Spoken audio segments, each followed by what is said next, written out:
Look at this rat's nest.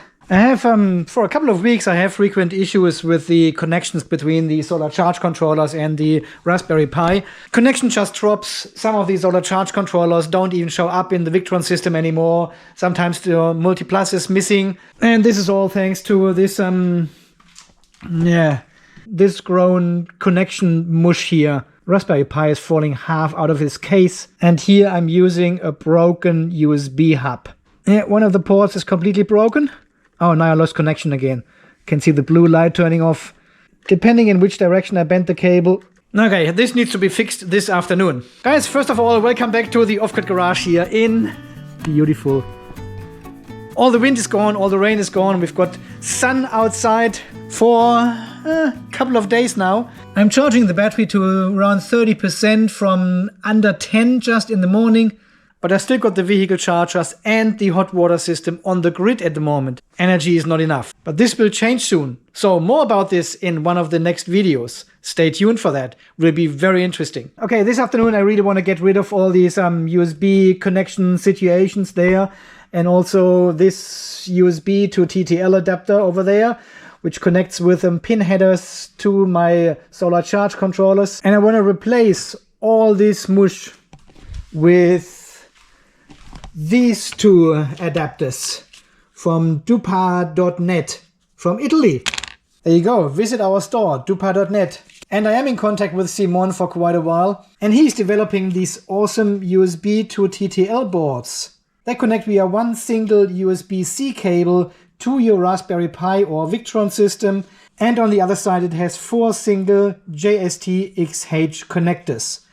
And the good thing about this little board is not only it uses only one USB port at your Raspberry Pi or Servo GX. No, all 4 of these ports are isolated. And one of these adapters is only 31 euros. So it is a lot cheaper than buying 4 single Victron isolated VE.Direct cables. And you would use 4 USB ports on your Raspberry Pi or Servo GX then. This one uses only 1. So at the moment I'm using 1, 2, 3, 4... Number 5 for the smart shunt, and number 6 for the Phoenix inverter, 7 for the MK3 adapter for the Multiplus, 7 single USB connectors to the Raspberry Pi. That's why I had to use this USB hub here, and one of the connectors broke, so I was one short, so I had to install one of these adapters. And this one is running here over a year. Easy over a year, and it is just running there. As you can see, they've got 2 LEDs, red ones for receiving and the green ones for sending information. This one is the version with a pin header. And you can see I've connected single cables here back to my solar charge controllers. Just another temporary permanent fix to connect these 2 solar charge controllers back to the Raspberry Pi. And this is actually a cleanup I wanted to do for over a year. But because everything kept working, but this afternoon, we will do it.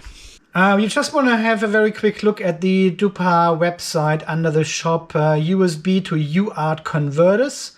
Because Simon has different variations of this adapter. So we choose the isolated 4-port USB to TTL UART FTDI adapter.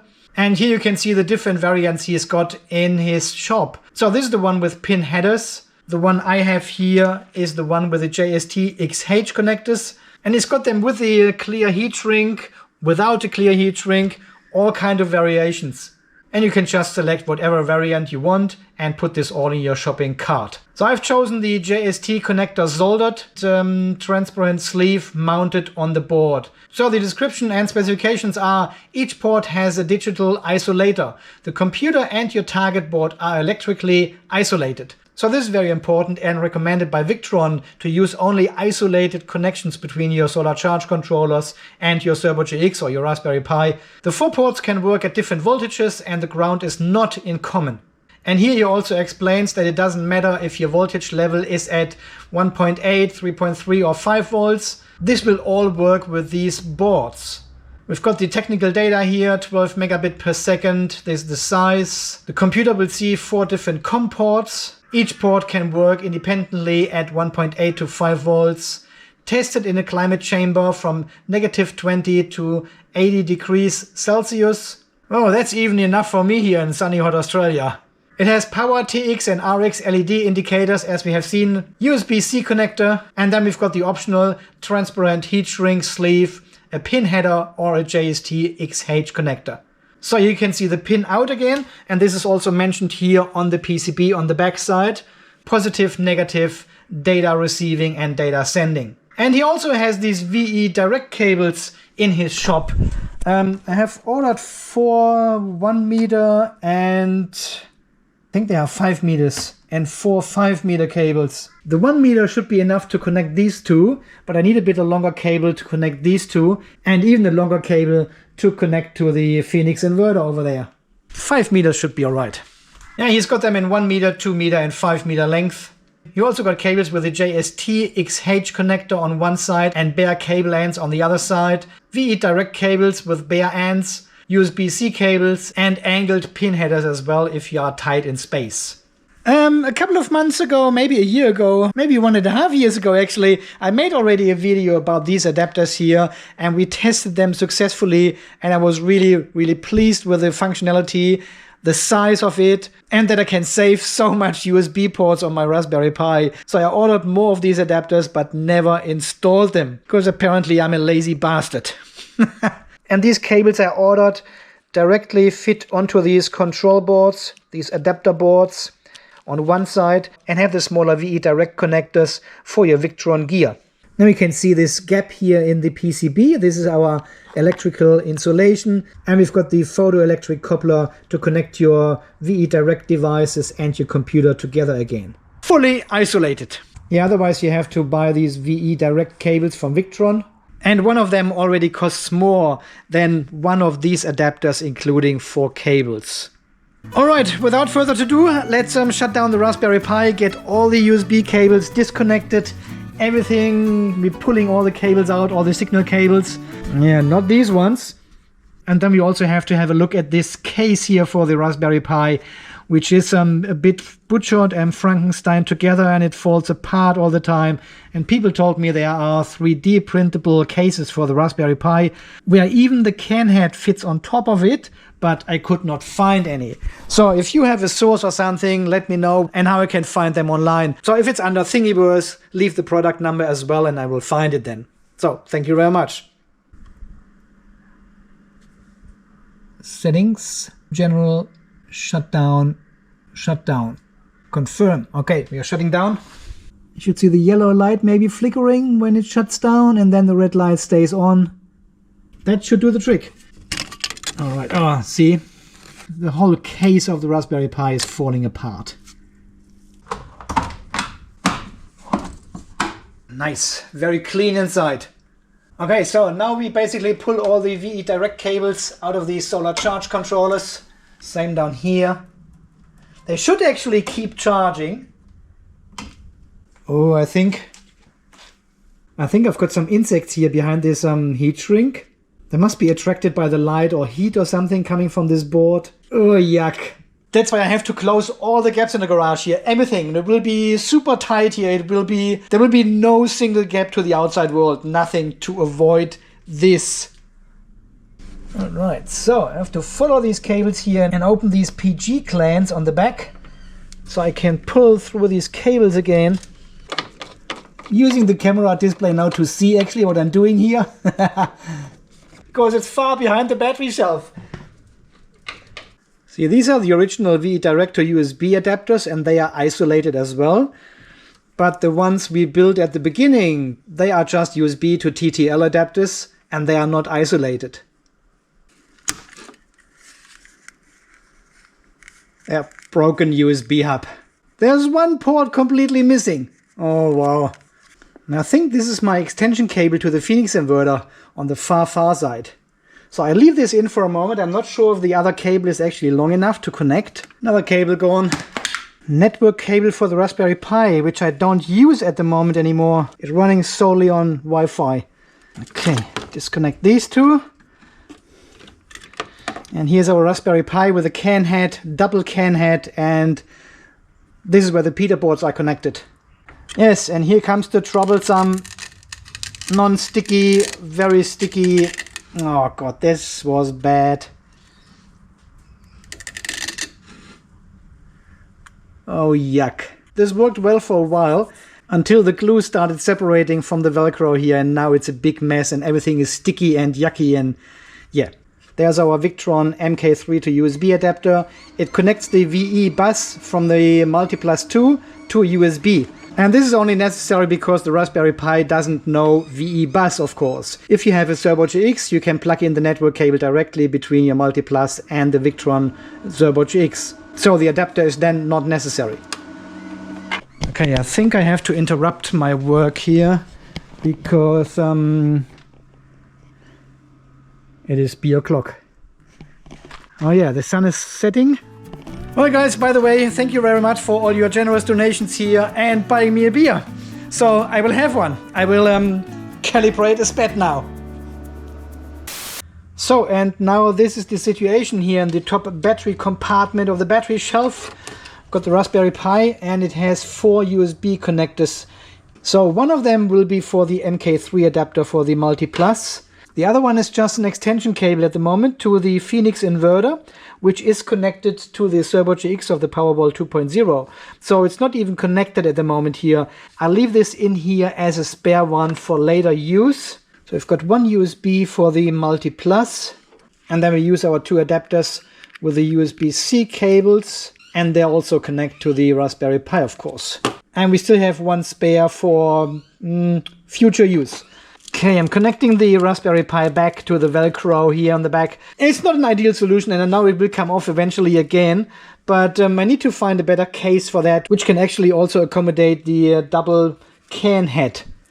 So I've already managed to pull 2 of these VE.Direct cables through the clamp. There's still room for more, I think. And I want to connect all my 4 solar charge controllers to one of these adapters. So we start here. And what is number 1? There's number 1. Solar charge controller west roof connected. And then we keep the majority of the cable here inside this duct. I really don't want to have the cables here in this compartment again. And port number 2 will be our solar charge controller east roof. Get the cable behind the power cables. Okay, first 2 solar charge controllers connected to the USB adapter. Nice. Ha ha ha, look what I've got. I've got a winner. Okay, there's the 5-meter cable. Plugs in as our port number 4 here in the adapter. And then up here connects to the solar charge controller of the big shed. Get this cable here organized. There's heaps of space up here for the cable. Okay, and we can already close this cable duct up here.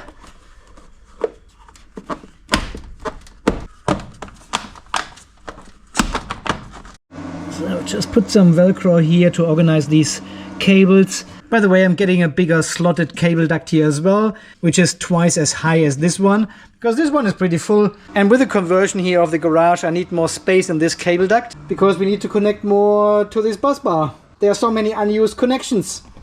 Can't be. All right, everything is done. Tightened all the clamps again. And here we just have this one standing up like this, so we can see the lights. So, all the 4 solar charge controllers are connected. The only thing missing is now the Victron smart shunt over there. So I could actually use another of these adapters here, and then I have 3 of the connectors left. But this adapter uses 1 USB connection anyway. So I'll probably leave this one off for the moment and use one of these spare VE.Direct to USB adapters again, which is isolated as well, and just connect the Victron smart shunt directly with this. It doesn't matter if I plug in the adapter or the smart shunt directly. I use only 1 port anyway. Okay, that's pretty much it. We have connected all 4 solar charge controllers again with the VE.Direct cables to the USB to UART adapter from Duppa, and connected this with the USB-C single cable back to the Raspberry Pi. We've got the MK3 adapter for the Multiplus, and we've got the smart shunt plugged in, and 1 connector is even free now. And I probably put some labels on these VE.Direct cables as well, so I know which port goes to which solar charge controller then. Okay, that's pretty much everything we need to do today. Plug in the Raspberry Pi again. There it goes. Light comes on. The can head light comes on. And we should see a hard drive light as well, maybe? Yes? No? Yep, it's booting up now. Let's give it a second. And then we should be online again. Whew. Just right on time before it gets a late night show again. And we are just back online again. Big shed, carport, garage east, garage west. We need the Multiplus, there it is. And the smart shunt. Where's the smart shunt? There's the smart shunt. Perfect. Everything is working. Look at this fireworks. That is so cool.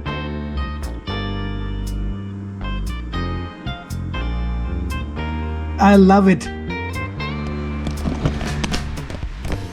I was really considering mounting these adapters outside of the box so we can see them. One over here and one over there and one over here. And then connect them with short cables only. Because I really like these LEDs. Look at this. That is freaking amazing. What a light show. So here you can see the old adapter which I had installed before. This comes with a pin header. So you need to have your own cables with the pins to connect to this side of the adapter. And yes, in this case, you need the positive as well because you need to supply power to this side of the board. Yeah, they are electrically isolated and it needs the red cable. While with these cables we have used before, which are not isolated, you should not connect the red wire at all. You only use the ground, RX and TX. This is how we started and this is how we have evolved now. As I said, I linked this other video down below as well, so you can have a look at the Duppa adapters. I explained them, we tested them in all details, and I also link Simon's website down below as well. So you can order these adapters if you need them. Very handy, these little buggers. Well, as you have just seen, you plug these ones in here and they work straight away out of the box. You don't need to configure anything on the Raspberry Pi, on the Server GX. They just work. 110% plug and play. If that exists. Amazing product for a small price. Thank you so much, Simon. All the links are down below. And guys, as always, thank you so much for watching. Thanks for all your amazing support here. We've got like 91,000 subscribers now on the channel. We're getting so close, I'm getting really scared. Thank you so much for all your support, for everything you're doing here. Thanks so much for becoming a member on this channel here and support me on a regular basis. This is very much appreciated. And today's very, very special thank goes to Andrew. Andrew lives here at the Sunshine Coast just around the corner and he's donating $4 each month since I started the channel. Really, this is like 2.5, 3 years ago now. Thank you very much, Andrew. You are the best. 1, 2... Oh, I can make it, 8... Yes! At the moment of making this video, we've got exactly 91,284 subscribers. Guys, thank you so much for that and welcome to the channel. It is amazing. And guys, until the next video when we do something completely different again, probably. Oh yes, we will. Until then guys, you stay charged, stay safe and thanks again for watching. See you then. Bye bye.